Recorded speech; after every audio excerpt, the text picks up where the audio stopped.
warahmatullahi wabarakatuh. Waalaikumsalam Waalaikumsalam warahmatullahi wabarakatuh. Alhamdulillah. Alhamdulillahirabbil alamin. Salatullah wassalamuhu ala asyrafil anbiya wal mursalin sayyidina Muhammadin wa ala alihi washabbihi ajmain wa ba'du. Rabbi shrah li sadri wa yassir li amri wahlul 'uqdatam min lisani yafqahu qawli. Subhanaka la ilma lana illa ma 'allamtana innaka antal alimul hakim. Sebelumnya saya ucapkan terima kasih pada Pak Azhar atau Mas Azhar ya yang merupakan Kaprodi ya kalau di Didadakan, Ustaz. dadakan. Oh. Ya, sebenarnya baru 2 tahun, tapi ya memang inilah yang bisa kita ya, usahakan. Alhamdulillah 2 tahun, subhanallah sudah mulai menapaki. Dan saya ucapkan selamat ya, terima kasih dan selamat. Terima kasih atas kesempatan yang telah diberikan untuk berbagi dalam konteks pengajaran dan pembelajaran metode penelitian ekonomi syariah atau hukum ekonomi syariah. Dan saya juga mengucapkan selamat karena ini merupakan langkah besar dalam rangka akselerasi metode pembelajaran ataupun akselerasi jaringan ya. Dan saya rasa banyak lagi yang insya Allah bisa kita lakukan. Kadang-kadang untuk memulai itu kan susah sekali, berat. Untuk memulai berat. Ketika sudah dimulai, oh begini aja rupanya. Bisa gitu ya. Apalagi sebagai sebuah perguruan tinggi Muhammadiyah ya sebagai sebuah PTM yang besar, kita harus kita sadar bahwa kita punya aset sosial yang begitu besar. Ya, aset sosial kita ya tersebar tidak hanya di Indonesia tentunya, tapi juga di 28 negara yang ada PCIM. Apa itu PCIM? Pimpinan Cabang Istimewa Muhammadiyah. Nah, nanti buat adik-adik, teman-teman mahasiswa-mahasiswi juga ini sekalian berkenalan dalam konteks ini. Tidak hanya saya sebagai pemateri, tapi juga saya mengenalkan tentang cabang istimewa Muhammadiyah yang ada di luar negeri, dalam konteks ini di Malaysia. Nah, jadi saya kebetulan juga diamanahkan sebagai pengurus dan pimpinan di PCIM Malaysia. Artinya kita punya diaspora bukan hanya orang Indonesia, tapi yang lebih hebatnya diaspora warga Muhammadiyah ya, internasional. Ini sejalan dengan program internasionalisasi persyarikatan yang telah dicanangkan beberapa tahun lalu sejak di Makassar, Surabaya dan seterusnya. Jadi sampai sekarang ini sudah ada 28 negara yang punya cabang istimewa Muhammadiyah. Ya, PCI Malaysia. Kalau di Indonesia kan PC saja, PC, PR, PC ya, atau PW, PD. Nah, ini PCI, Pimpinan Cabang Istimewa Muhammadiyah Malaysia, PCI Malaysia. Selain di Malaysia, ada di alhamdulillah PCM sudah berkembang di 5 benua. Ya, bisa disebut di Amerika sendiri ada, yaitu ketuanya sekarang malah profesor di Universitas California ya. Riverside, California. Itu pun salah satu peluang ya, mungkin Pak Azhar dengan kawan-kawan juga di UMS untuk mencoba merengkuh potensi ini dalam rangka kerjasama internasional. Lalu ada juga di Amerika ya, kemudian di Australia tentunya, lalu di Eropa itu sudah makin banyak. Ya, misalnya bermula dulu di Inggris, Perancis ada PCIM, lalu Jerman, Turki, terakhir itu Hongaria sudah mendirikan, dan juga Spanyol. Ya. Ini yang mendirikan ini memang mayoritas kalau di luar sana kebanyakan komunitasnya adalah mahasiswa yang berasal dari PTM ya, ataupun lulusan PTM, seperti mungkin adik-adik di sini satu saat S2 atau S3 ke luar negeri, dan rupanya belum ada PCI-nya di sana dan bisa berkoordinasi dan juga sesuai, akhirnya bisa didirikan PCI Malaysia. Di Afrika sudah begitu banyak, Mesir, Libya, Tunisia, Maroko, ya itu sudah ada. Lalu tentunya di tanah Arab dengan sekelilingnya, dan juga di Asia Selatan dan Asia Tenggara. Ya, alhamdulillah. Ini sebuah peluang saya kira, dan bisa saja melalui saya nanti saya bisa kenalkan ke beberapa potensi-potensi peluang lainnya jika pihak UMS ingin terus mengembangkan sayapnya. Tapi sebenarnya menurut saya UMS sendiri sudah cukup besar, cukup maju ya. Saya ingat terakhir ketemu Pak Rektor Sofyan Anif, Pak Profesor Sofyan Anif, yaitu tahun 2019 ketika waktu itu Pak Rektor sedang tur itu safari dari Malaysia, rencana setelah itu mau ke Mesir ya. Jadi rupanya sudah banyak kerjasama. Pak Sofyan itu alhamdulillah beliau sangat partikular ya, sangat fokus ya, terutama dalam hal akselerasi dan internasionalisasi. Jadi itu sekilas tentang persyarikatan yang membawa saya juga banyak bertemu dengan pimpinan dan juga di PTM. Ya, alhamdulillah. Jadi kita ada double bonus selain diaspora Indonesia, tapi juga tambahan diaspora Muhammadiyah. Baik, selanjutnya mungkin sedikit perkenalan ya kalau di awal-awal. Bisa di share screen juga nggak apa-apa Ustaz. Baik, terima kasih. Ini adik-adik semua mendengar ya, walaupun tidak on videonya. Jika siap, yang siap video silahkan. Boleh saja silakan kalau mau videonya on. Jika ada pertanyaan, jika tidak diutarakan langsung bisa ditulis di chat box ya. Baik, pada sesi kali ini, saya sebagai latar belakangnya diminta oleh Pak Azhar untuk mendampingi beliau untuk mengampu mata kuliah ini, yaitu metode penelitian ekonomi syariah. Ya, di Malaysia ini. Ya saya sebaiknya saya sambil tunjukin ininya dulu, share screen ya. Baik, saya sudah bisa share screen ya. Bisa, insya Allah bisa. Oke, silakan kalau kelihatan, kalau lihat bisa disampaikan apakah sudah terlihat.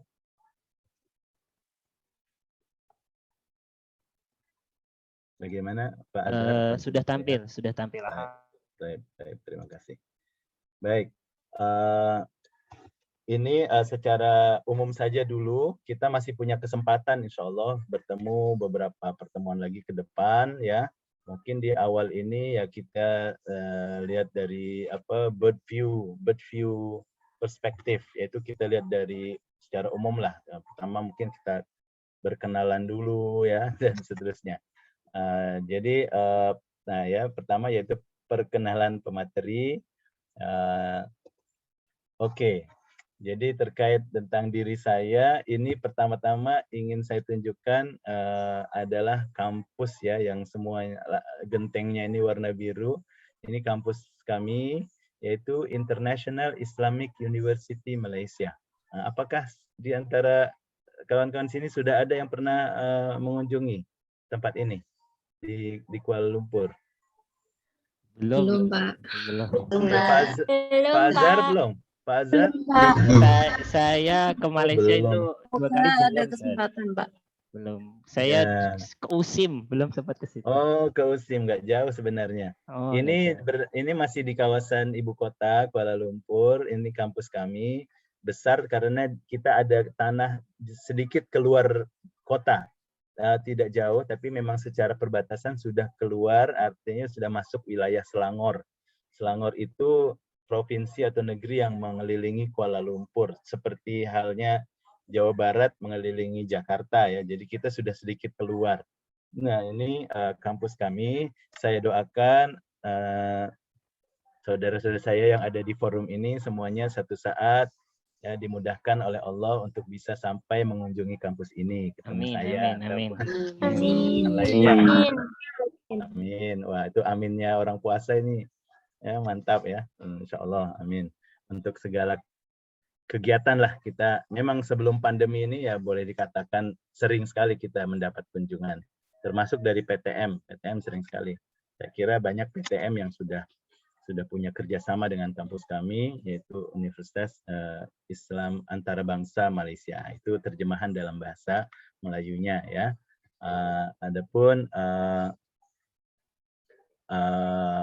tempat ini lokasinya ada di Kuala Lumpur dan kampus ini berdiri tahun 83 sebenarnya, tapi kampus ini sendiri baru dipakai tahun 96.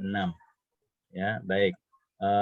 Saya sudah berdinas di Fakultas Hukum kampus ini sejak tahun 2010, artinya sekarang sudah 11 tahun ya sebagai tenaga pengajar dan peneliti di Fakulti Undang-Undang. Nah, kalau di Malaysia sebutnya gitu, Fakulti Undang-Undang atau Faculty of Law ya. International Islamic University Malaysia. Di kampus ini untuk pengetahuan kita semua ada sekitar 25.000 mahasiswa yang 30%-nya itu adalah mahasiswa internasional dan mediumnya adalah bahasa Inggris dan Arab. Arab itu untuk beberapa program tertentu ya, tapi secara umum yang lain bahasa Inggris. Dari S1 sampai S3 ada sekitar 14 jurusan, 14 fakultas. 14 fakultas. Nanti setiap fakultas punya prodi yang berbagai. Mulai dari studi keislaman, ya, ekonomi dan manajemen, studi hukum, fakultas hukumnya, dan fakultas humanioranya, ya, sains dan teknologinya, kedokteran, perawatan dan seterusnya. Jadi ada 14. Yang terbaru ini adalah halal management. Nah, itu termasuk yang cukup diminati juga ya. Halal management ini adalah hibrida antara studi keagamaan, studi humaniora dan studi sains. Ya, itulah halal management itu. Baik. Adapun komunitas di sini memang sangat internasional ya. Ada lebih dari mahasiswa dari lebih dari 100 negara dan mayoritasnya Muslim ya. Yang dari luar negeri biasanya semuanya Muslim sebagai sebuah kebijakan bahwa ini adalah universitas Islam. Namun tidak menutup kemungkinan bagi non Muslim masuk ya. Tentunya kita tidak menutup dan memang ada, tapi tidak banyak ya, tidak banyak. Baik. Mahasiswa Indonesia termasuk yang paling rame ya di antara mahasiswa internasional. Ya, selalu paling top lah antara jumlahnya ya dari segi jumlah antara mahasiswa Indonesia, Cina ataupun Thailand, sebab tidak jauh ya Thailand. Nah, ini antara 3 besar ataupun Bangladesh dan India itu juga cukup banyak mahasiswanya. Tapi selebihnya dari lebih dari 100 negara ada di sini. Alhamdulillah. Sebuah pengalaman yang sangat menarik. Banyak juga yang S1 di Indonesia ngambil S2-nya ke sini ya, ke Malaysia. Baik, jadi saya sebagai perkenalan, jadi kalau kenal jadi tahu nanti apa yang bisa ditanya, apa yang tidak bisa ditanya gitu ya.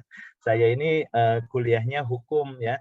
Kalau kuliah sejak di tempat yang sama sampai mengajar di sini pun juga.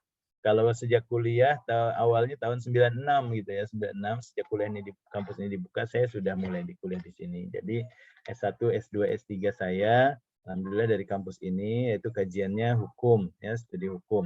Nah, di Malaysia ini atau di kampus ini, hukum itu ketika bicara fakultas hukum itu di dalamnya sudah ada fakultas syariahnya. Jadi memang sudah terintegrasi. Ya, hukumnya sudah gabung hukum dan termasuk syariah. Jadi tidak kita namakan hukum Islam atau hukum syariah. Nah, nanti beda lagi dengan ada prodi studi keislaman yang terkait dengan fikih usul fik. Nah, itu beda, itu memang fokus ke fikih usul fik. Tapi kalau mau bicara hukum, baik itu hukum barat ataupun hukum Islam, semua ada di dalam fakultas hukum ini.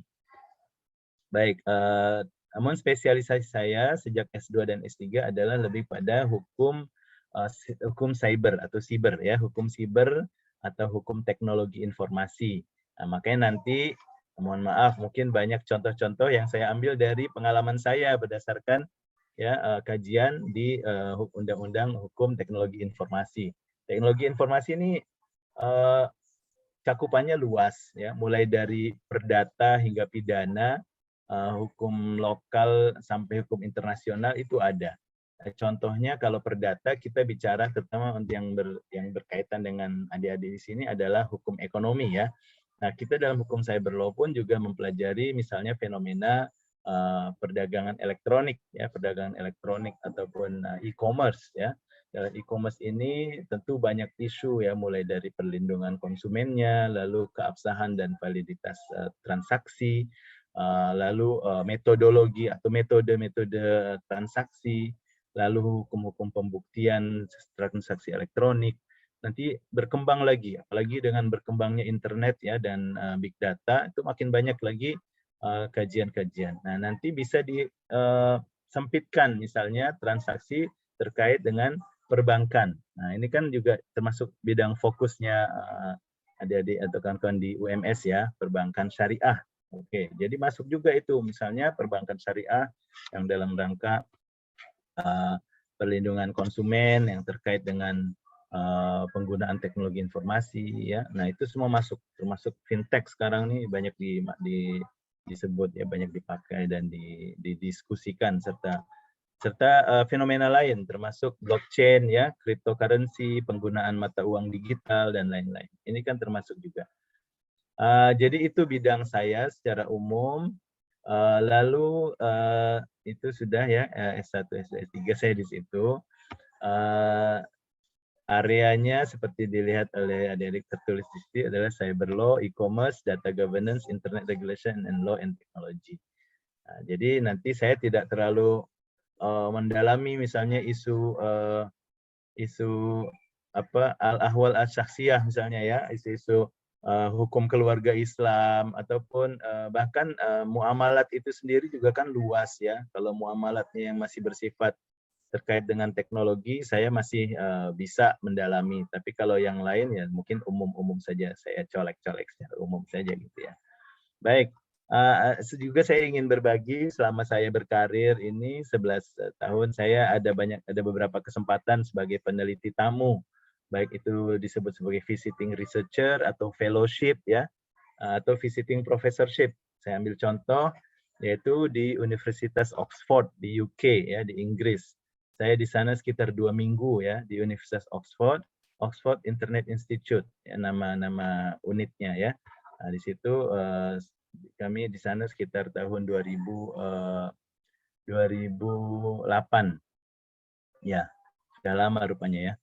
Lalu yang agak baru-baru ini, kalau saya ke Universitas Toronto, saya bertamu 3 kali sebagai visiting researcher setiap kunjungan dalam 1 minggu, ya, Universitas Toronto di Kanada.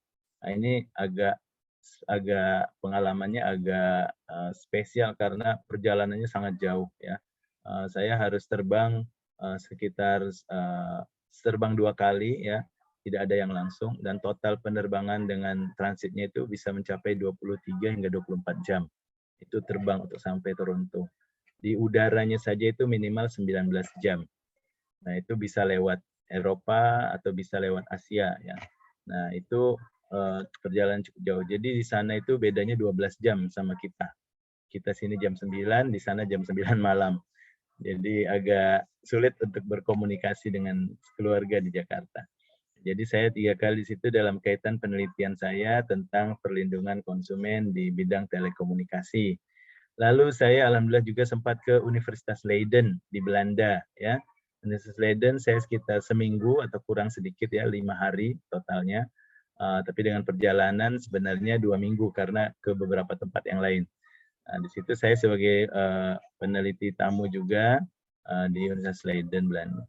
Lalu yang di negara sendiri, tanah air, ya, banyak sebenarnya. Itu yang saya tulis di sini beberapa kali pengalaman sebagai visiting professorship, yaitu contoh di UMY Jogja, ya.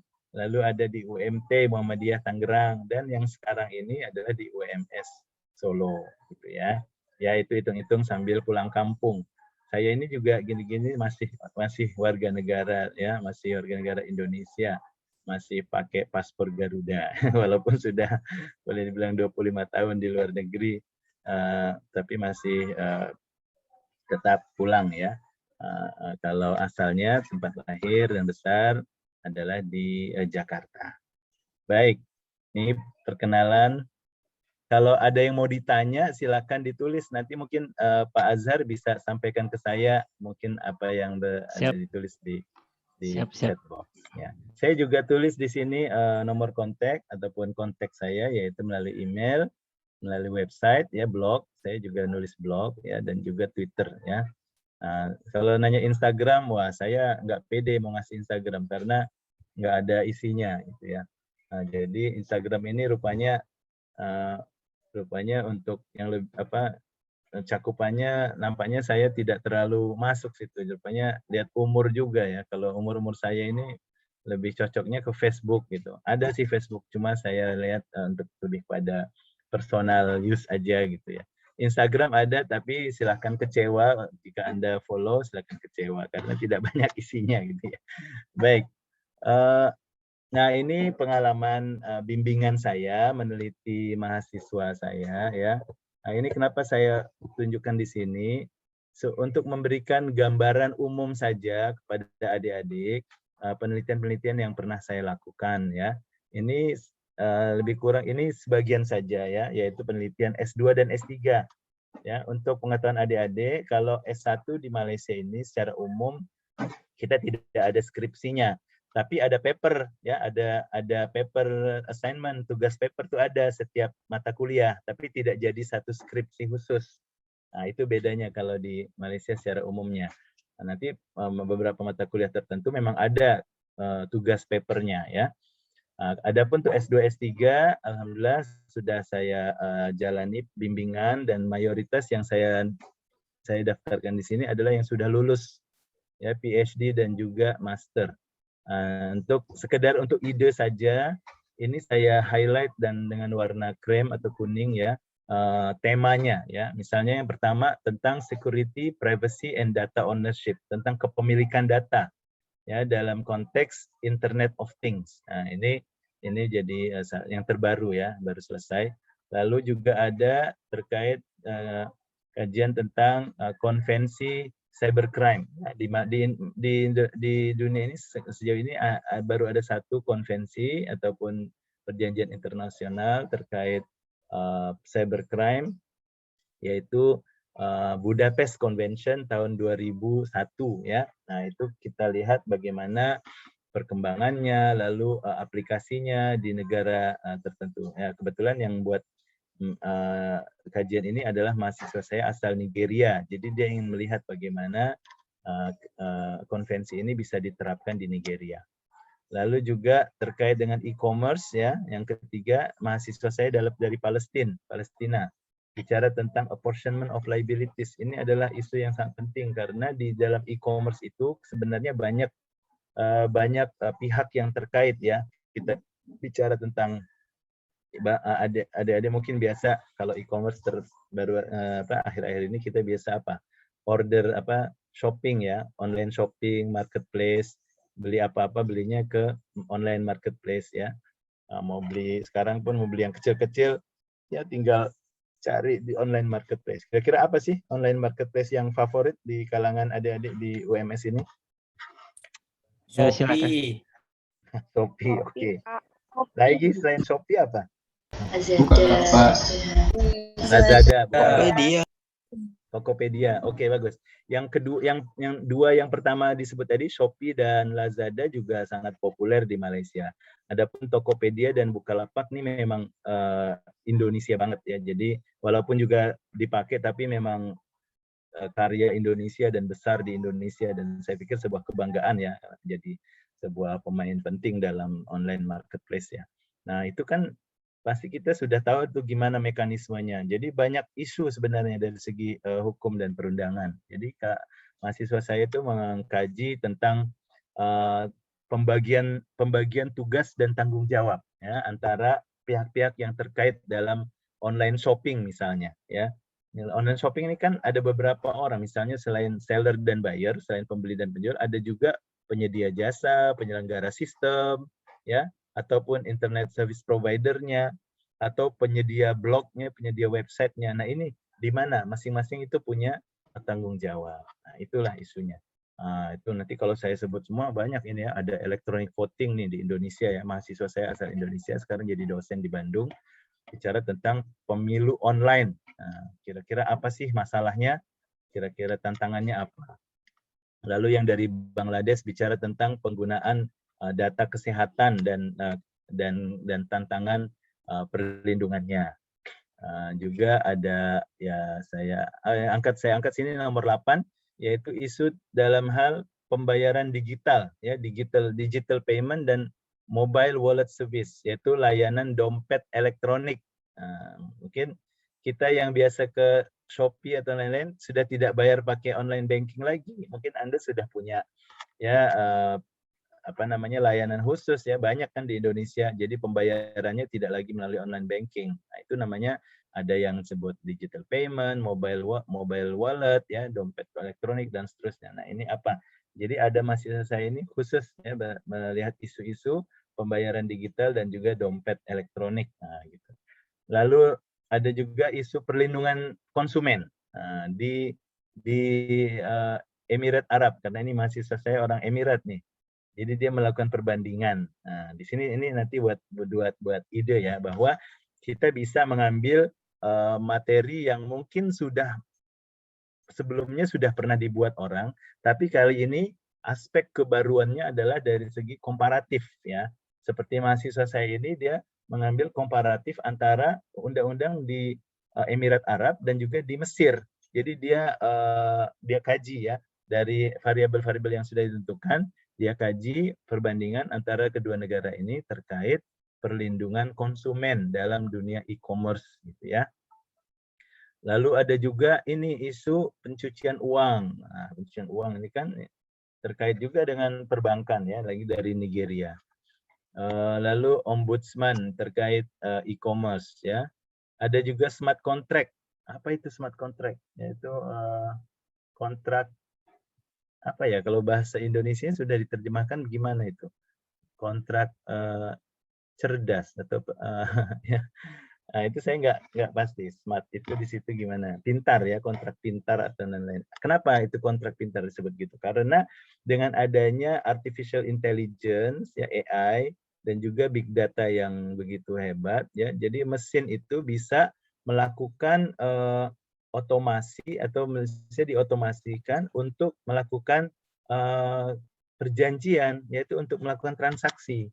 Nah, jadi tanpa campur tangan manusia, nah, kan? Ya kalau dulu sebenarnya secara umum dulu sudah terjadi dari dulu lah. Kalau adik-adik di kampus habis kuliah aus ya, ini bicara bukan di bulan puasa ya. Habis kuliah aus keluar cari itu vending machine ya, apa yang buat yang jualan kotak-kotak, jualan kaleng-kaleng minuman itu. Kan nggak ada yang jaga itu. Ya, tinggal masukin koin. Ya, ada kan di kampus ya Pak Azhar, nggak tahu di UMS disediakan nggak? Sediakan koin, ambil kaleng minuman, ya itu vending machine ya. Kadang-kadang ada orang yang itu kita suka kerjain dulu.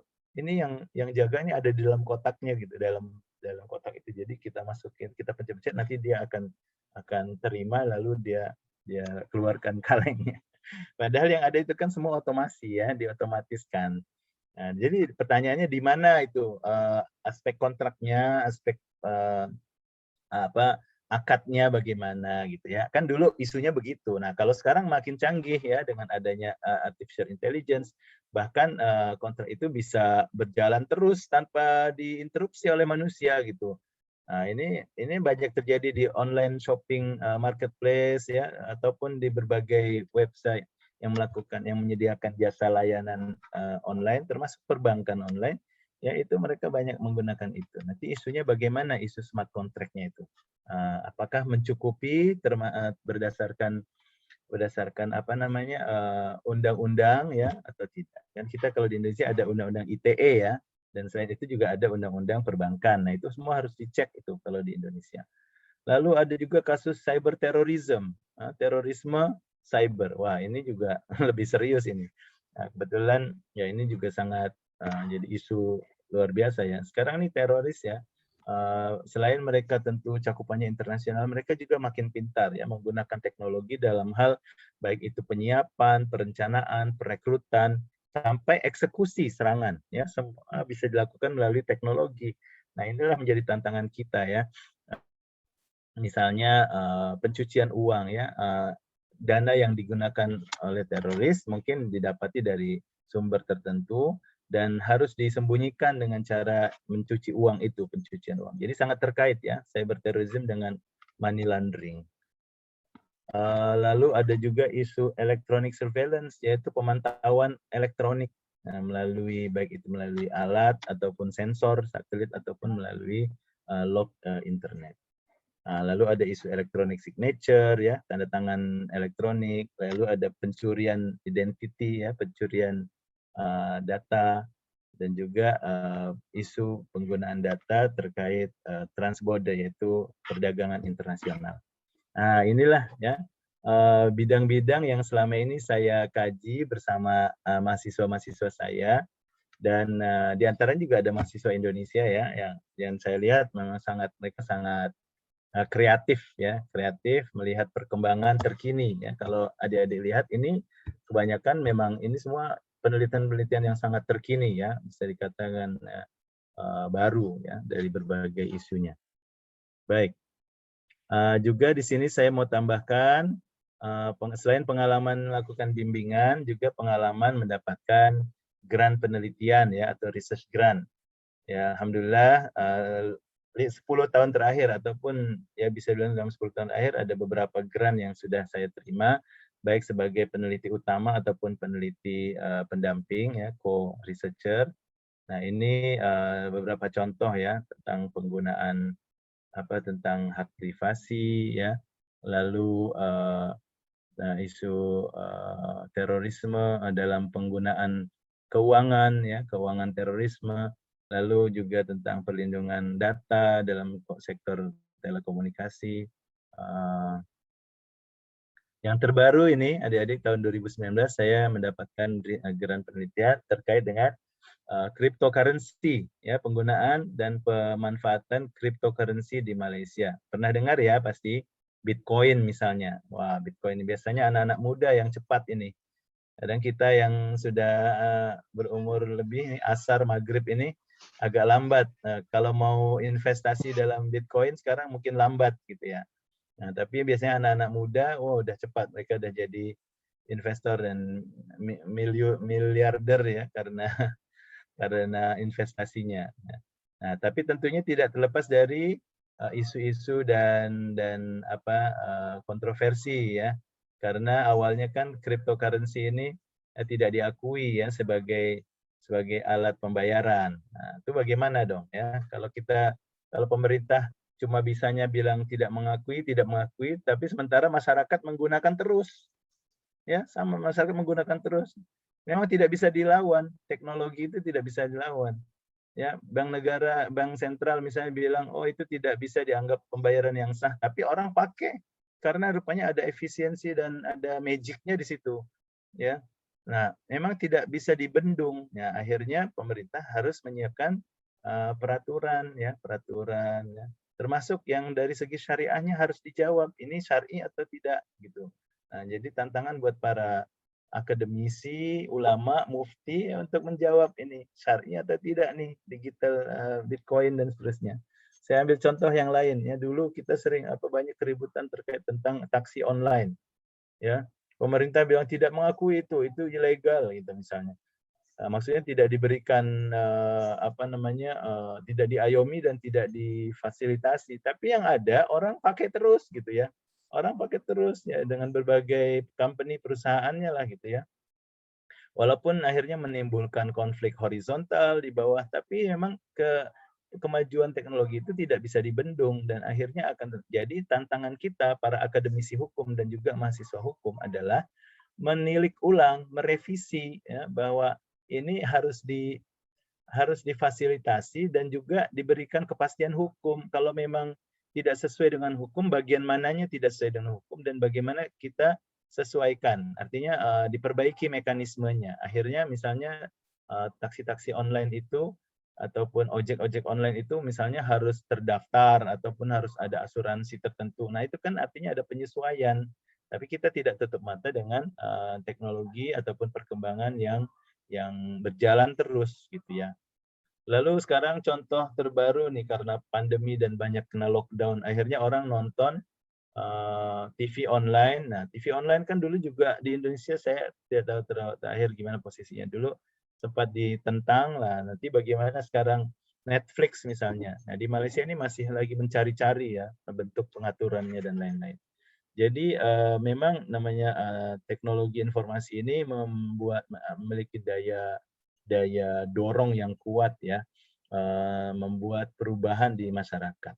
Namun kita belajar cukup unik ya. Selama ini teknologi telah berkembang demikian rupa dan sebagian orang sudah pakai, tapi masih banyak lagi yang tidak mau pakai ya.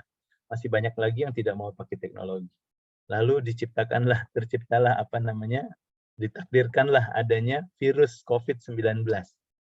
Adik-adik bisa bayangkan kalau tidak ada virus COVID-19, apakah kita sekarang familiar dengan Zoom, dengan Google Meet ya, lalu familiar dengan menyimpan data di Google Drive atau di tempat lain-lain di cloud ya, mungkin masih sangat lambat ya, tapi dengan adanya COVID ini semua digitalisasi ini mengalami percepatan dan juga kita makin terbiasa dengan shopping online gitu ya. Bahkan anak saya yang belum balik pun sudah ngerti gimana mau mesen makanan, mau beli kaos, beli macam-macam mainan ya, carinya di marketplace online gitu. Nah ini ada hikmahnya lah. Jadi hikmahnya di situ adalah untuk digitalisasi. Tapi tentu tantangannya saya selama ini banyak mengkaji isu-isu hukum teknologi informasi, termasuk di kajian bidang ekonomi. Tantangannya adalah bahwa kita, terutama warga kita, bangsa kita, umat kita ini masih lebih diposisikan sebagai konsumen, ya. Jadi lalu siapa produsennya? Nah, produsennya mungkin orang luar ya, ataupun dari luar kita. Nah, itu juga tantangan ya. Ini merupakan cambuk ya buat mahasiswa-mahasiswa kita juga berinovasi ke depan. Tentunya bukan kalau dari Fakultas Hukum atau Syariah, inovasinya mungkin lebih yaitu menyiapkan ya framework pengaturan yang selalu siap ya, ibaratnya fleksibel menghadapi perubahan teknologi. Nah, ini sebuah tantangan ya. Karena undang-undang itu kalau mau terlalu fleksibel juga nggak bisa ya, nggak bisa. Karena nanti kita buat satu undang-undang untuk teknologi tertentu, nanti 2 tahun lagi teknologi sudah hilang, sudah berganti dengan teknologi lain. Jadi otomatis undang-undangnya pun menjadi tidak terpakai. Nah, ini sudah ada beberapa pengalaman seperti itu. Kalau undang-undang itu terlalu spesifik, maka dia bersifat tidak netral. Jadi ketika teknologi hilang, undang-undangnya juga hilang. Ya sudah menyia-nyiakan ya. Kan mau bikin undang-undang tuh tidak mudah ya, apalagi di Indonesia ya, harus didebat sana sini. Sudah selesai masuk koran, didebat lagi oleh industri, oleh asosiasi, dan seterusnya. Nah, maka diperlukanlah sebuah terobosan disruptif ya dalam hal pengaturan dan perundang-undangan. Nah, mudah-mudahan dalam konteks ini kita mempelajari sebuah mata kuliah penting, yaitu metode penelitian ekonomi syariah. Nah, sebenarnya menurut saya yang paling penting dalam mata kuliah ini ya bukan hal-hal teknis ya, itu memang perlu. Tapi yang perlu kita bentuk adalah yaitu pribadi pembelajar ya, seorang pribadi dan pribadi pembelajar yang selalu ingin tahu dan ingin membuat dan berinovasi ya. Karena kan namanya peneliti itu dia akan melihat ada permasalahan apa di sekelilingnya, dan itu dia akan lakukan, dia akan tawarkan solusi. Nah, itulah yang mudah-mudahan kita tidak terlalu muluk-muluk, tapi kita coba membuka jendela dan visi adik-adik sekalian ataupun rekan-rekan dalam rangka akselerasi keilmuan ini. Demikian ya. Lanjut. Apakah Pak Azhar kalau ada pertanyaan di chatbox dikabarkan aja ya. Siap, Ustaz. Siap. Sekarang ini belum ya? Saya umumkan belum. Monggo, enggak apa. Oke. Ini juga penting tentang my research vision ya. Ini saya ingin berbagi visi penelitian menurut saya ya. Kita ada sebuah pemeo dalam bahasa Arab yang pernah belajar bahasa Arab ya, bahwa at-tariqatu ahammu minal maddah. Apa itu? Metodologi itu lebih penting dari bahan kajian atau dari bahan pengajaran. Nah, kalau Anda nanti jadi dosen, jadi guru, ya materi yang diajarkan itu sudah ada, sudah siap, dan itu mudah saja sebenarnya ya, karena sudah dibantu oleh pemerintah, oleh tim ya, oleh panitia. Materi itu sudah ada. Kita bisa tambahkan macam-macam berdasarkan pengalaman kita. Tapi yang lebih penting dari materi itu adalah metodologi. Ya, yaitu dalam bahasa Arab at-tariqah ya. Tariqah atau tarekat kalau masuk dalam bahasa Indonesia jadi tarekat, tapi beda ya pengertian sekarang. Oke, tariqah ataupun metodologi itu lebih penting daripada madah. Madah itu materi ya. Nah, jadi jangan kita sepelekan, oh aku ngerti kok tentang itu, aku bisa ngajarnya. Loh, itu dua hal yang berbeda loh ya. Mengerti tentang suatu materi tapi mengajarkan itu memerlukan metodologi. Sama halnya dalam penelitian. Saya gunakan pemio yang sama. Dalam penelitian, materi itu penting, data itu penting, yaitu kajian, sampling semua penting ya. Tapi yang paling penting adalah gimana kita merumuskan metodologinya. Ya, maka at-thariqah ahammu minal madah. Lagi-lagi dalam penelitian, metodologi itu lebih penting daripada materi. Ya. Tapi tidak berhenti di situ. Ya, tidak karena pemionya masih berjalan terus ya. Berbahasa Arabnya itu masih ada kelanjutannya. Wal bahitu ahammu minat thariqah. Kalau dalam pengajaran wal muallimu atau wal mudarrisu ahammu minat thariqah. Memang metodologi itu lebih penting dari materi, tapi ada yang lebih penting dari metodologi, yaitu apa? Yaitu pengajarnya, si orangnya yang akan mengajar. Dalam hal penelitian, maka si penelitinya, yaitu al-bahith. Bahas itu artinya penelitian, al-bahas. Bahith itu artinya orang yang melakukan penelitian itu lebih penting dari metodologinya. Maksudnya apa? Maksudnya adalah seorang peneliti, jika katakan dia punya metodologi yang baik, yang bagus, tetapi secara kepribadian dia sebenarnya belum disiapkan untuk melakukan penelitian, maka itu tidak akan jadi. Atau mungkin malah akan jadi kontraproduktif, ya, kontraproduktif. Karena seorang peneliti tujuannya harus jelas. Apa? Peneliti itu adalah mencari kebenaran, bukan mencari pembenaran. Nah, itu kadang-kadang kita salah tambahan kata, itu tambahan awal kata ya, antara kebenaran dengan pembenaran. Kita ini melakukan penelitian untuk mencari kebenaran, walaupun nanti akan ada margin kesalahan ataupun marginnya, itu tidak apa, namanya juga manusia, kita tidak bisa mencapai kebenaran mutlak ya. Tapi kita punya niat mencari kebenaran, tapi bukan untuk mencari pembenaran. Maka itu dalam penelitian, adik-adik rekan-rekan sekalian, mari kita benarkan dulu niat kita, visi misi kita, ya. Kenapa sih kita melakukan pembelajaran, penelitian, ya, ataupun pengajaran dan pendidikan? Ya, mari kita tazkiyah dulu, kita sucikan dulu, tazkiyatun nafas, ya. Kita kembalikan kenapa kita melakukan ini, tujuannya apa, ya. Tentu kalau secara umum tujuan kita adalah ibadah, ya, yaitu segala sesuatu yang kita lakukan adalah ibadah. Betul, ya, ini adalah tujuan umum. Ya. Tapi dalam hal penelitian, kalau menurut saya formulasikan kepada beberapa poin di sini. Yang pertama, ya, yaitu sebagai kita, visi penelitian kita adalah sebagai generasi ulul albab, yaitu generasi yang berpikir, ya, generasi yang berpikir. Ya, ini sangat diperlukan dan sangat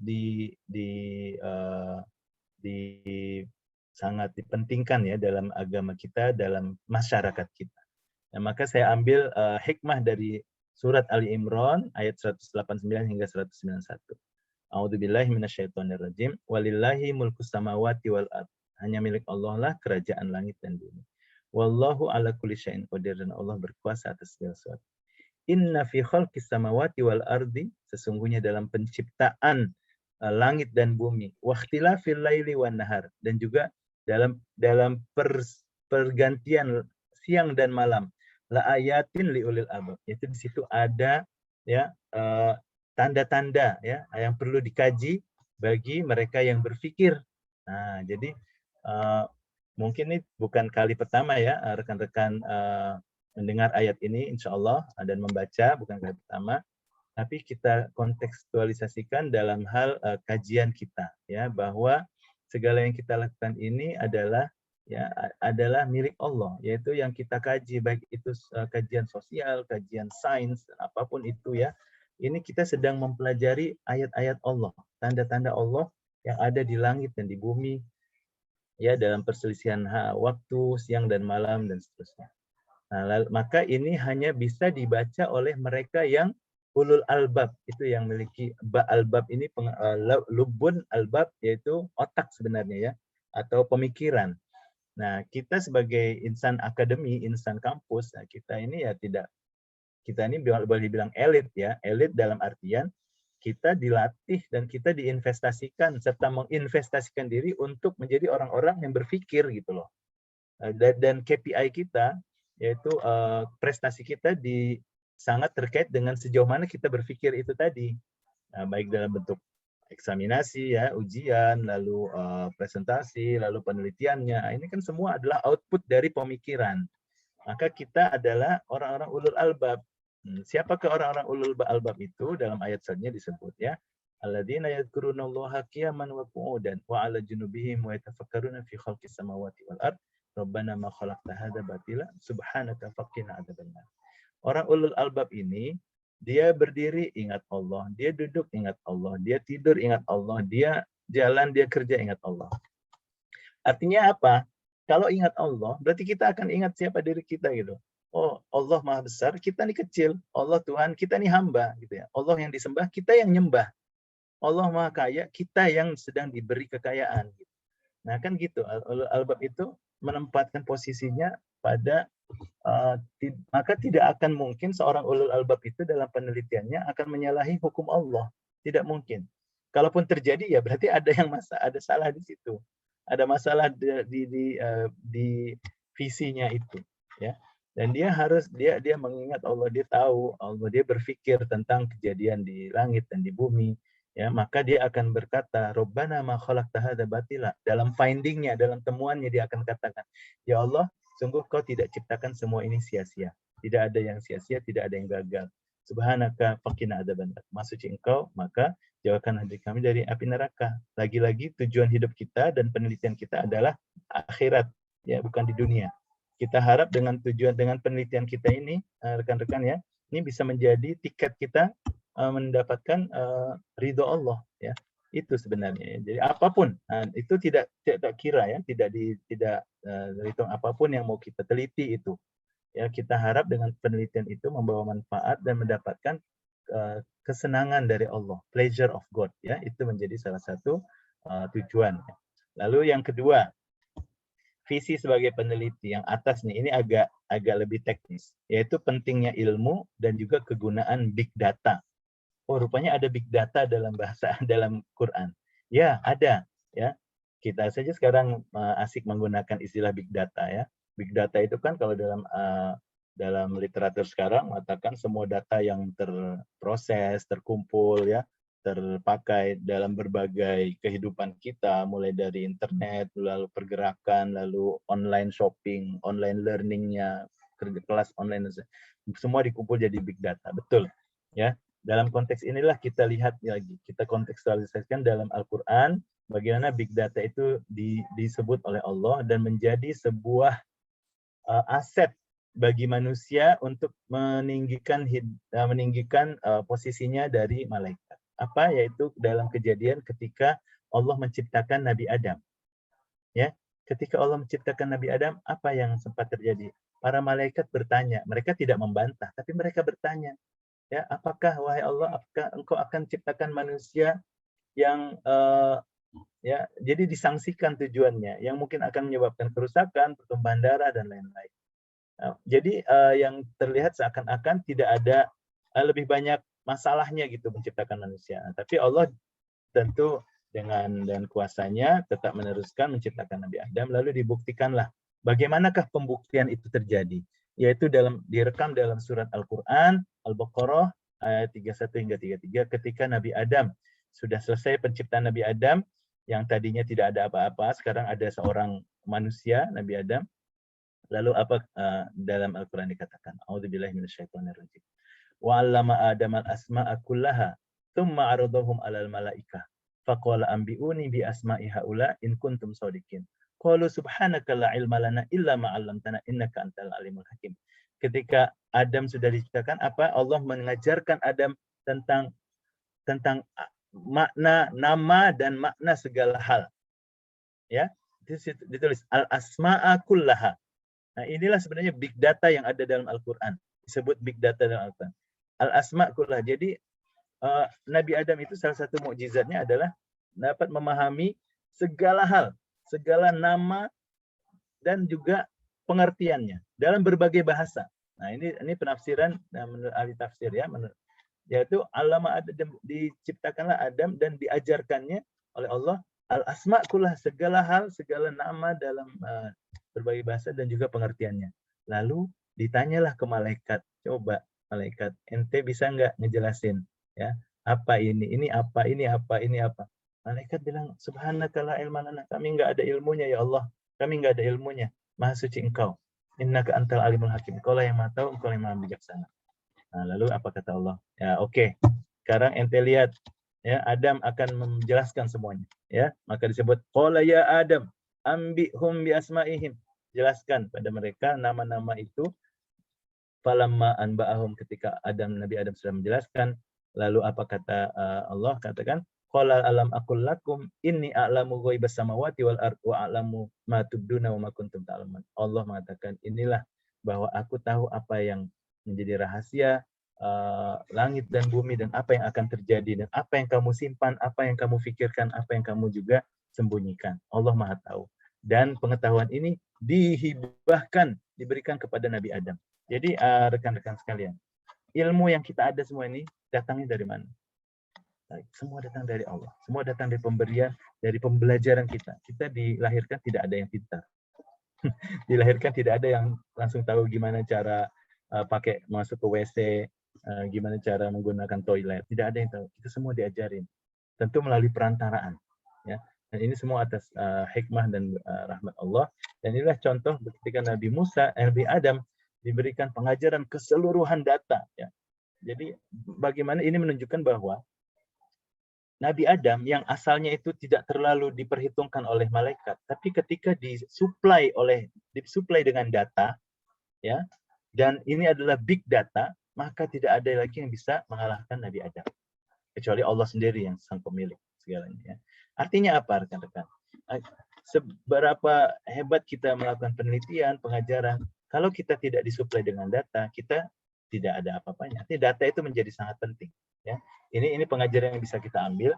Data itu menjadi sangat penting dan tergantung bagaimana kita memperoleh dan mengolah data, itulah yang kita akan gunakan untuk mendikdayakan penelitian kita. Ya, jadi kalau penelitian judulnya sudah bagus, keren, mantap, ya paten gitu. Tapi pas lihat kok datanya berdasarkan data-data lama, ya kajian pustaka buku-buku 10 tahun yang lampau. Nah ini akhirnya dipandang sebelah mata. Nah inilah dari ayat ini kita melihat kekuatan big data itu ya.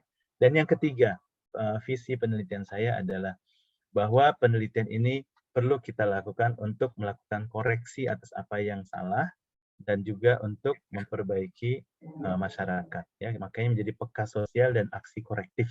Ya, penelitian itu harus menjadi peka sosial dan aksi korektif. Jangan kita meneliti sesuatu yang betul-betul sangat ilmiah, tapi setelah dilihat tidak ada signifikansinya. Mohon maaf, nah, itu sebaiknya tidak usah dilanjutkan. Ya, nah, kita bisa saja peneliti macam-macam, kadang sangat teoritis, boleh, tapi kita harus tahu nanti kemana ini signifikansinya. Ya, untuk memperbaiki apa yang masalah ya, apa yang salah. Dalam surat Ar-Rum di ayat 41 dikatakan, a'udzubillahi minasyaitonir rajim, zaharul fasadu fil barri wal bahri bima kasabat aydin nas. Telah nampak kerusakan di daratan dan di lautan atas apa yang dilakukan oleh tangan manusia. Ya, liyudhiqahum ba'dalladzi amilu la'allahum yarji'un, agar supaya diperingatkan pada mereka dan mereka dapat kembali. Nah, untuk dapat kembali ini perlu ada seseorang yang mengingatkan, ini loh yang harusnya dibuat, ini loh yang seharusnya kita perbaiki. Nah, inilah tugas seorang peneliti. Peneliti melakukan aksi korektif. Jangan asik-asik nulis ya, nulis tapi sebenarnya tidak ada manfaatnya. Nah, itu ya ke laut istilahnya ya, nggak ada. Mungkin asik sendiri namanya ya, itu baru yang namanya elitis. Jadi penelitiannya tidak ada signifikansi. Maka sekarang menjadi sangat penting, jadi bagian penting dalam perumusan metodologi penelitian, apa signifikansi dari penelitian itu. Baik itu untuk masyarakat, untuk komunitas tertentu, atau untuk hubungan antar negara, atau juga untuk pengembangan ekonomi dan teknologi dan seterusnya. Ya, baik, visi penelitian saya. Mungkin setelah ini, Pak Azhar, kita ada waktu berapa menit lagi? Saya perlu cek dulu. apa namanya, kita masih ya mungkin Atau udah habis? setengah jam atau Oh, setengah jam. ya setengah jam. Nanti kemudian kita tutup dengan kalau ada pertanyaan atau dialog interaktif Baik. lah. Mungkin teman-teman mahasiswa juga ya syukur bisa terkait materi, tapi di luar materi pun juga insya Allah Pak Zulda juga bisa menjawab. Misalnya mungkin ada hal-hal Insya yang Allah. lain karena Pak Sony tadi juga menjelaskan banyak tentang IAUN juga. Ya Ya, mungkin insya mau Allah dilanjutkan bisa. aja Ustaz ya. Tapi Saya kalau lanjutkan. kalau Saud, misalnya selesai sebelum 30 menit lagi juga nggak apa-apa. boleh, Nanti saya itu usahakan mungkin tentatif. 15 menit. Saya usahakan, Wah, ya. ya, boleh, Baik, boleh. saya usahakan. Oke. Di sini saya ingin menunjukkan alur seorang peneliti. Nah, ini kan kadang-kadang kita juga suka bingung ya, di mana kita memulai, bagaimana kita mulai. Nah, ini biasanya alur seorang peneliti sebelum mereka menyusun metode penelitian. Yang paling pertama adalah di sini, yang paling kanan ini ya, bawah. Ya. Seperti saya sudah bilang tadi, visi seorang peneliti itu adalah melakukan aksi korektif terhadap yang berlaku di masyarakat. Ya. Untuk itu, maka kita perlu tahu apa yang terjadi di masyarakat. Ya. Maka penelitian itu tidak muncul tiba-tiba dari ruang laboratorium atau dari perpustakaan. Ya. Tidak dimulai di situ. Seorang peneliti yang baik, dia tidak mencari judul dari perpustakaan, melihat segunung buku-buku yang sudah ada. Tidak. Tapi dia akan memulai dari proses dia memperhatikan sekeliling. Ya, bagaimana itu memperhatikan sekeliling? Ya, teman-teman pasti ya setelah kelas ini mungkin habis ini baca berita ya, nonton berita, itu kan proses kita membaca apa yang terjadi di sekeliling kita. Lalu mendengar keresahan orang, misalnya keresahan tukang daging, katanya dagingnya ini harus harganya sangat rendah, dia tidak bisa dinaikkan, itu kan keresahan. Lalu kita melihat keresahan ibu-ibu yang tidak bisa belanja karena ya supply-nya terhenti, atau mungkin secara umum kemiskinan yang melanda sehingga menyebabkan kelemahan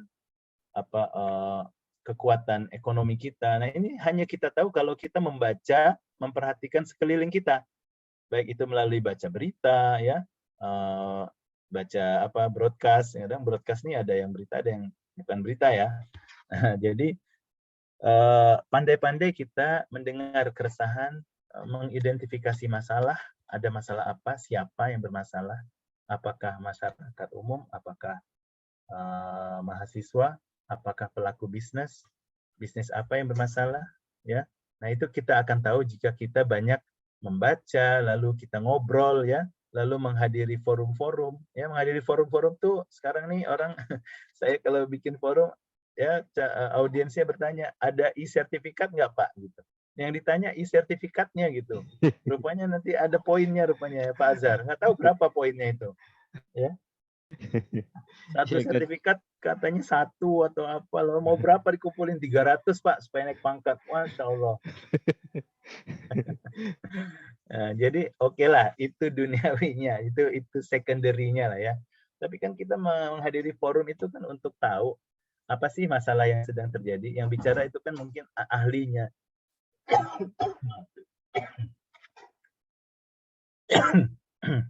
Yang bicara ini kan ahlinya. Jadi tidak susah payah kita dengar dari orang lain, cukup kita dengar dari ahlinya, dia kasih tahu ke kita apa permasalahan. Permasalahan dari segi dalam dunia perbankan, permasalahan dalam dunia teknologi, permasalahan dalam dunia hukum, ya, dunia korupsi, lalu dalam hal pengurusan negara. Nah, itu kita hadirilah forum-forum itu. Sekarang sudah banyak sekali online forum ini ya. Nah, dari situ kita mendapatkan semacam formulasi atau rumusan tentang masalah. Apakah itu masalah? Yaitu konflik antara idealisme dan realita. Itu kan masalah itu. Kadang-kadang nih mahasiswa mengajukan nih kajian, terus saya tanya, masalahnya di mana, Mas? Masalahnya kok nggak ada ya? Oh, dia bingung apa masalahnya. Rupanya nggak ada, nggak dimulai dari mencari masalah. Mau bukan cari masalah kayak di pasar ya, lu cari masalah aja, beda. Ini peneliti merumuskan masalah. Jadi dari situlah kita berganjak atau bermula ya, memulai dari mungkin orang lapar susah makan. Oh, kenapa masalahnya? masalah ekonomi, masalah daya beli, masalah stok, supply and demand, atau masalah monopoli.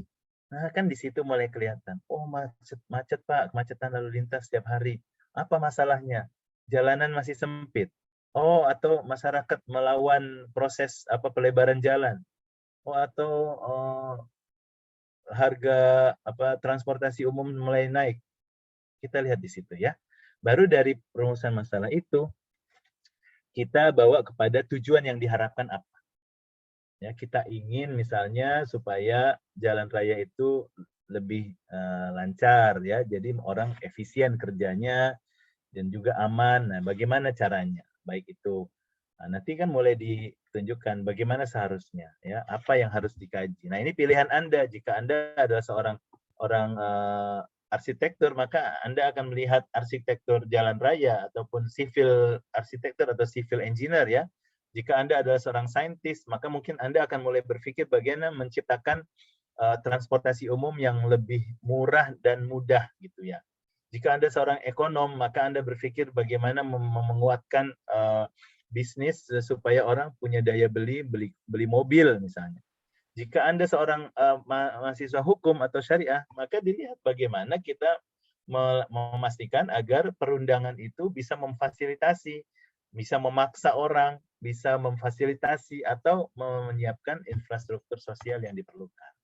Ya, nah itulah yang namanya identifikasi masalah membawa kepada tujuan diharapkan. Nah ini semua kita rumuskan step by step. Lalu setelah itu, nah kita verifikasi dulu apakah sudah ada penelitian sebelumnya tentang ini. Nah, ini kan yang namanya kajian pustaka, ya, fact finding, ya, lakukan diskusi, konsultasi. Jangan-jangan kita sudah asik merasa, wah ini hebat sekali nih judul yang aku temukan, ya. Rupanya sudah ada yang nulis. Kita aja yang kurang baca. Setelah ditunjukin sama dosennya, hancur lagi langsung. Oh, sudah ada yang nulis ya, kita langsung down. Jadi sebelum ada keadaan begitu, kita cek dulu. Inilah pentingnya kajian pustaka. Kira-kira ini udah pernah dikaji belum sih? Nah, caranya kita ngobrol sama dosen, kita ngobrol sama para ahlinya, lalu kita baca jurnal. Nah, itu pentingnya baca jurnal ya rekan-rekan. Ya, jangan cuma baca buku teks. Buku teks ini baru 5 tahun diperbarui 10 tahun. Nah, kalau jurnal itu setiap tahun ada edisi-edisi terbaru yang mengangkat isu-isu terkini. Ya. Lalu setelah itu dari melihat kajian pustaka, lalu setelah itu baru kita tahu di mana kita mau melakukan penelitian. Disitulah kita merumuskan metodologi. Apa kira-kira pendekatannya, kualitatifkah, kuantitatifkah, lalu apakah nanti bentuknya doktrinal, ya, normatif atau empiris. Ya, kalau hukum kan gitu. Kadang-kadang bisa jadi doktrinal, bisa jadi empiris. Ya, saya rasa sudah disajikan ini ya oleh Pak Azhar sebelum ini. Nah, itu kan nanti baru penentuan nanti tuh setelah itu. Nah, lalu datanya bagaimana? Data apa nih yang diperlukan? Ya, datanya harus ada sampling dan lain-lain. Dari mana? Bagaimana mendapatkannya dan bagaimana mengolahnya? Nah, that comes later ya. Setelah itu baru kita tahu apakah perlu interview, apakah cukup observasi, atau perlu angket dan seterusnya. Disesuaikan dengan pendekatan dan metodologinya tadi. Lalu setelah kita itu barulah kita punya persiapan penelitian yang umum, termasuk nanti mempersiapkan isu lain-lain seperti peta jalan, roadmap. Artinya apa kira-kira arahnya, lalu aktivitas penelitiannya apa, mau pengumpulan data, analisisnya, lalu FGD ya, focus group discussion, mau harus bikin buat laporan dan jangan lupa publikasi ya. Publikasi ini juga penting dalam proses penelitian. Jadi kalau bisa nanti setiap penelitian ada publikasinya, baik itu dalam jurnal lokal ataupun jurnal internasional. Juga tentu kita bisa nyatakan di situ cakupan dan limitasinya, lalu dananya. Nah, kadang-kadang kalau perlu disponsori ya tinggal konsultasi sama Pak Azhar. Ya, Pak, kira-kira ada nggak ya Pak sponsor dananya? Nah, itu silakan tanya Pak Azhar gitu kan. Kadang-kadang memang perlu dibantu, misalnya kampus melihat ini sebuah penelitian yang sangat proyektif dan potensial ya, mungkin bisa dibantu dan bisa dijadikan penelitian kampus. Nah, itulah yang menurut saya bisa dikonsultasikan. Baik, saya rasa ini ada dua slide terakhir sebelum saya stop dulu. Sekarang ya, kajian kita adalah hukum ekonomi syariah. perlu rekan-rekan ketahui bahwa ini adalah sebuah penelitian yang interdisipliner.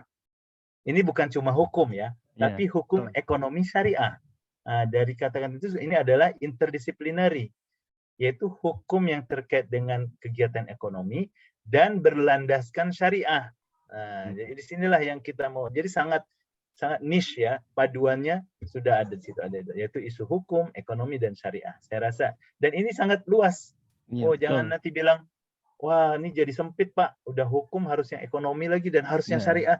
Nah ini salah paham. Menurut saya dengan adanya interdisipliner itu justru meluas. Kenapa saya sebut meluas? Memang hukumnya kita tidak bicara hukum konstitusi, hukum ahwal saksiyah, tapi hukum ekonomi tidak apa. Di situ saja sudah cukup luas. Ilmunya terlalu besar. Tapi dengan mengatakan syariah, sebenarnya itu memperluas. Artinya kita diberikan peluang untuk melakukan pengembangan, komparasi, dan juga sintesis antara yang non-syariah dengan yang syariah. Karena faktanya adalah di Indonesia, kedua sistem ini berkembang. Baik yang non-syariah, konvensional, ataupun yang syariah. Maka di situ membuka peluang buat kita, ya kita tidak langsung masuk ke dalam syariahnya saja, tapi kita bisa melihat dari sudut pandang konvensional dan bagaimana keterkaitannya atau perbandingannya dengan syariah. Atau bagaimana dari konvensional bisa mengarah ke syariah. Nah ini kan sebenarnya meluas, artinya kita juga bisa melihat bagaimana how it was before and how it should be in the future, gitu ya. Nah nanti ada lagi yang bisa membuat kajian ini lebih luas dan lebih kontemporer. Makanya saya tulis di bawah ini akan menjadi hukum ekonomi syariah kontemporer jika kita juga memadukan aspek-aspek lain yang tidak terlepas dari kondisi kita. Contoh ya, itu aspek pendidikan. Kita bisa bicara tentang hukum ekonomi syariah lalu dikaitkan dengan pendidikannya, penyiapan dosennya ataupun kurikulum dan lain-lain. Atau mungkin mengenai terkait dengan awareness ataupun sosialisasi hukum. Misalnya contoh saya gini, menggunakan bagaimana kajian terkait dengan sosialisasi penggunaan mobile commerce bagi masyarakat di Jogja misalnya. Nah ini kan ada aspek pendidikan di situ. Tapi di situ ada aspek hukumnya dan juga ekonomi syariah. Jadi bagaimana mengedukasi masyarakat tentang penggunaan mobile commerce terkait dengan layanan perbankan syariah misalnya. Kan itu semua bisa dimasukkan. Nah, jadi kita melihat dari sudut pandang pendidikannya. Atau kadang-kadang mau dilihat dari segi sosial. Ya, dari sudut pandang sosial, perlindungan konsumen, tentang perlindungan komunitas, lalu masalah gender, lalu hak asasi, kan itu sosial. Lalu teknologi, nah ini saya banyak contohnya kalau teknologi yang saya contoh tadi ya, dalam kaitan penggunaan dengan teknologi. Nah, tapi dari keseluruhan ini tetap ada hukumnya, ekonominya, dan syariah. Lalu juga terkait dengan politik. Politik misalnya bagaimana peran pemerintah, ya pemerintah dalam hal mengagendakan ya hal ini ya, bisa dijadikan jadi variabel tertentu. Lalu mungkin mau diambil aspek hubungan internasional, maka kita perlu komparasi bagaimana misalnya masyarakat ASEAN, ya masyarakat ekonomi ASEAN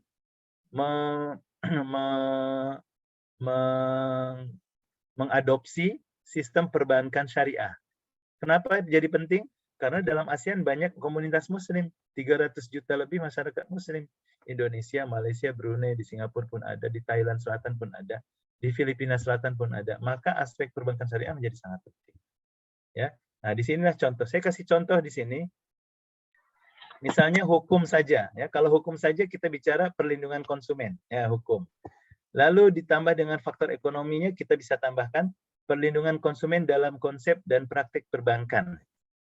Nah, tapi jangan lupa kita bicara syariah.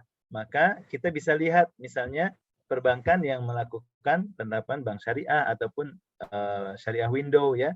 Jadilah misalnya perlindungan konsumen dalam konsep dan praktik perbankan yang melibatkan bank syariah. Nah, ini kan sudah jadi interdisciplinary.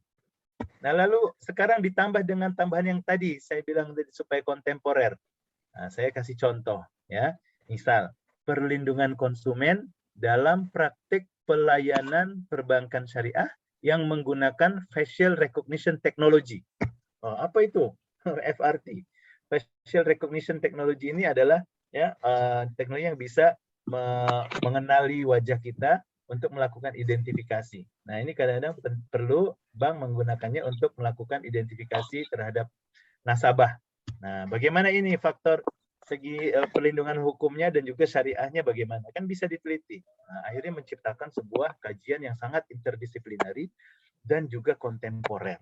Nah, seperti itulah kira-kira supaya kita bisa mewujudkan visi dan misi UMS ya, yaitu apa? Mengembangkan sumber daya manusia di bidang ekonomi syariah yang dapat menjadi rujukan dalam menyelesaikan problem ekonomi dan hukum nasional dan memberi arah perubahan ekonomi umat sesuai dengan kaidah hukum Islam.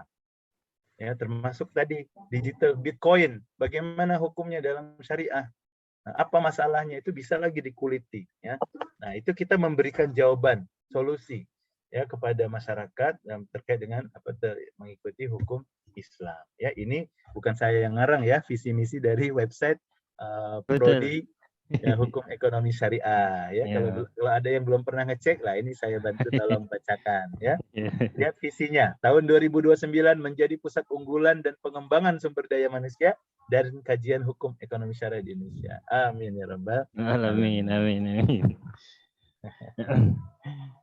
Baik, saya rasa saya stop di sini Pak Azhar. Ya. Ini ada sedikit bagian ini saya akan bawa ke berikutnya saja. Penelitian gini. Oke. Ya.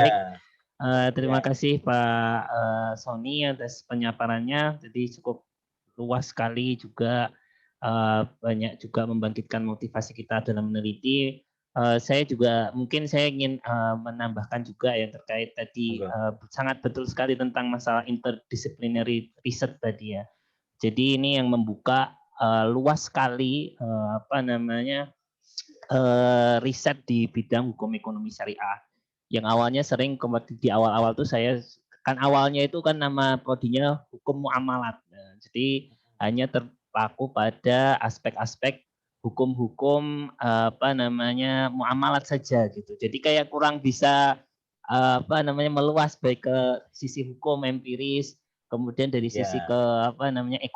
Ekonominya. Gitu. Jadi dulu sering hanya sekedar awal judulnya itu tinjauan hukum Islam terhadap A, tinjauan hukum Islam terhadap B. Nah, hanya berkutat sekitar itu.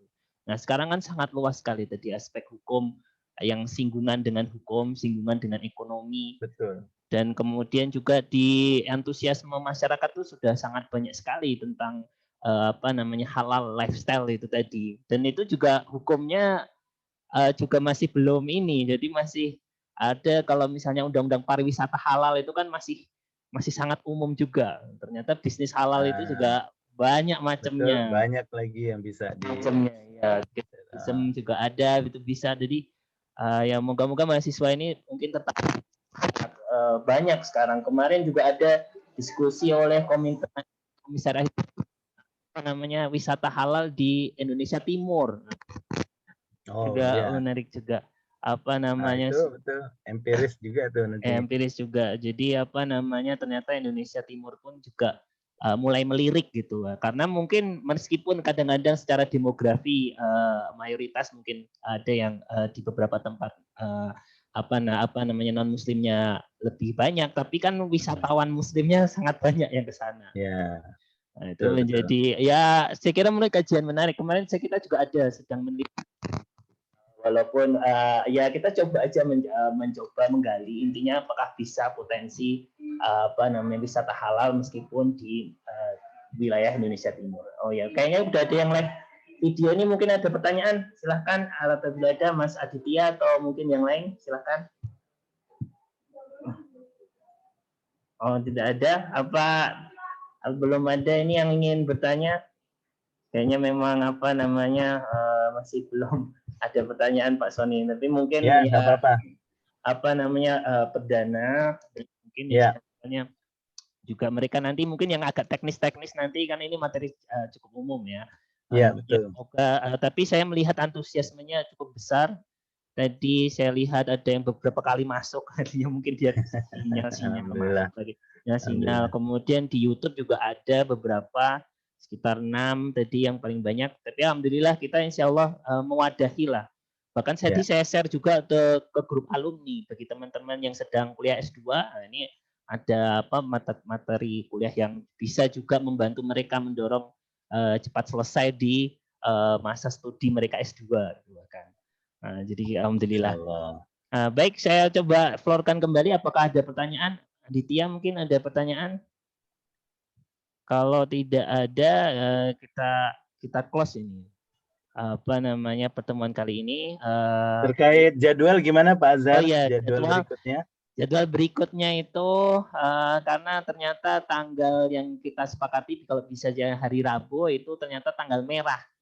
Nah ini nanti kita bisa mulai diskusikan. Kalau Pak Sony mungkin hari yang lain ini ya cukup sibuk ya, atau mungkin yang nanti tanggal merah itu tanggal berapa, Mas? Tanggal Rabu aja, hari Rabu itu aja. Tanggal 26 ya? Iya, tanggal Waisak Rabu. ya? Ya, hari raya Waisak di sini. Kalau yang itu sebenarnya saya pribadi kalau mau lanjut hari Rabu saya oke. Oh gitu. Jika kawan-kawan mahasiswa oke. Iya. Tapi jika untuk minggu itu mau ditukar ke hari lain, sulit ya kayaknya. Saya harus cek dulu. Mungkin bisa saja, kan cuma 1 jam lebih kurang kan? Iya, ya insya Allah. Baik, mungkin saya infokan ke teman-teman mahasiswa, gimana kalau hari Rabu itu meskipun kita berada di rumah, kita tetap selenggarakan aja. Ya meskipun mungkin nanti beberapa mungkin ada yang kesibukan. Mungkin setuju, perwakilan mungkin ada yang dari kelas A, misalnya siapa ini? Misalnya saya minta suaranya.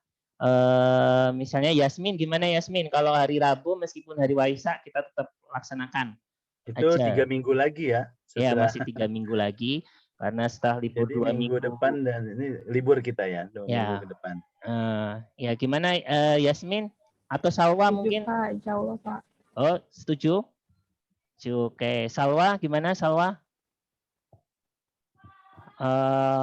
Oke, ya mungkin memang ya ada beberapa kondisi ya itulah kadang-kadang di pandemi. Aditya itu mau bicara. Aditya, oh iya silakan.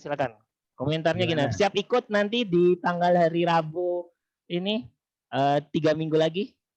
Gimana Aditya? Ini mahasiswa pasca kita Pak Sony. Oh, Masya Allah. Ya, silakan Mas Aditya. Halo, apa kayaknya kendala sinyal ini? Sudah di unmute sih. Aditya, halo. Saya bersedia kalau mau misalnya mayoritas rasanya berat, mungkin ada acara ya, bisa kita rubah pada hari yang lain. Contohnya mungkin kalau Jumat itu oke nggak ya? Jumat bagaimana? Pilih kalian teman-teman. Ya kadang-kadang begini Ustadz, seperti yang tadi ini kan sebenarnya kan 200, tapi mereka kadang-kadang juga punya jadwal sama dosen yang lain gitu kan. Oh begitu, ya. Karena kita juga susah kalau misalnya tiap kelas masuk akan berat. Makanya memang. Atau Kamis siang itu juga agak kosong saya. Ya kosong. Oke, baik. Jadi besoknya tanggal 27. Oh, Kamis siang kayak bisa kayaknya. Tapi artinya ini untuk yang tanggal 26 saja ya Pak? Iya 26 saja, yang lainnya tetap balik lagi ke Rabu. Ya, insya Allah seperti itu. Ya, Pak Azhar, saya mau tanya satu pertanyaan saja. Iya. Ya tadi kamu ini kayaknya koneksi. Coba silakan. Ya, internetnya jelek Kak. Iya. Jadi kan gini, saya lagi membuat penelitian kemarin habis lolos penelitian dana hibah yang pasca. Terus ini juga buat penelitian yang kedua tentang regulatory sandbox gitu loh Pak, tentang vintage dan vintage syariah yang sekarang lagi marak, yang lagi uji coba. Itu kan di beberapa negara selain Indonesia udah dicoba, terutama di Inggris. Nah,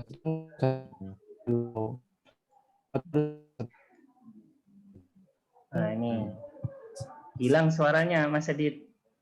Apa mungkin bisa dituliskan? Mungkin kameranya di off aja, nggak bisa mengurangi beban datanya. Oh iya, Mas Adit coba videonya nggak pakai video, tapi yang penting pertanyaannya. Tapi harus diulang sedikit tadi.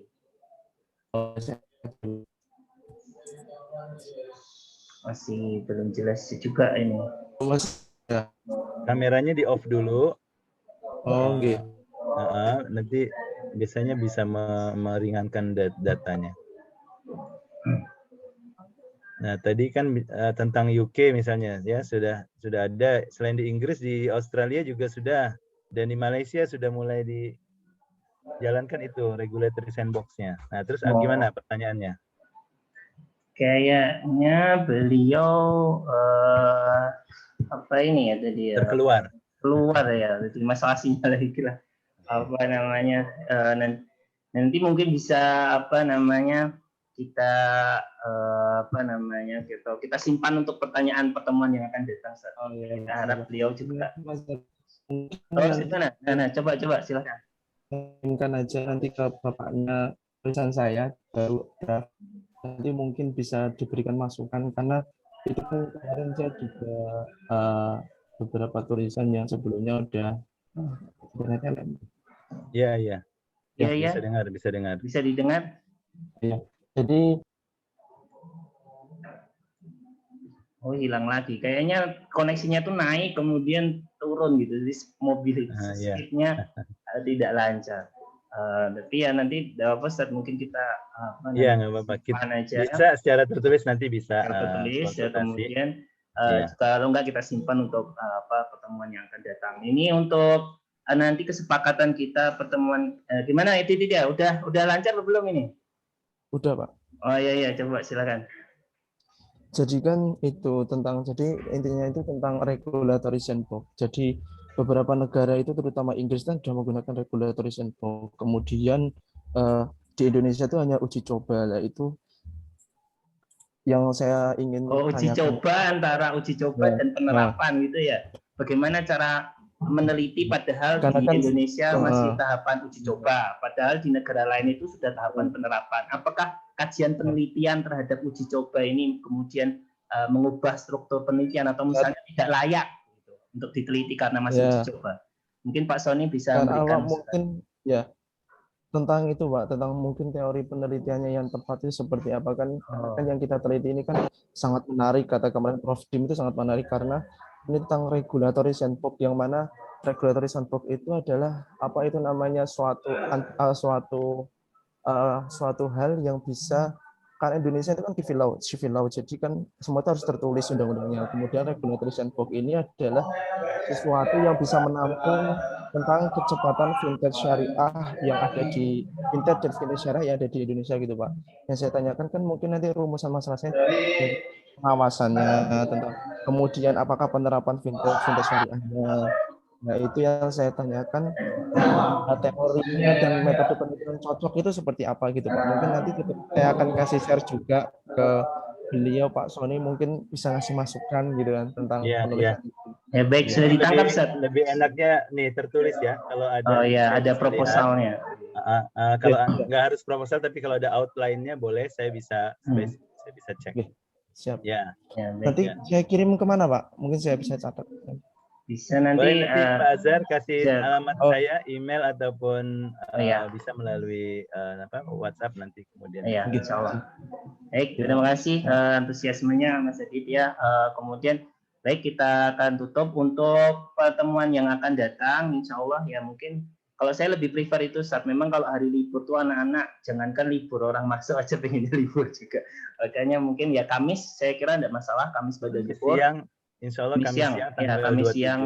Kamis siang mungkin di sini habis zuhur ya, start di sini 12.30 WIB, mungkin di sana udah terlalu sore apa Ustaz? Enggak, 12.30 jadi jam 1.30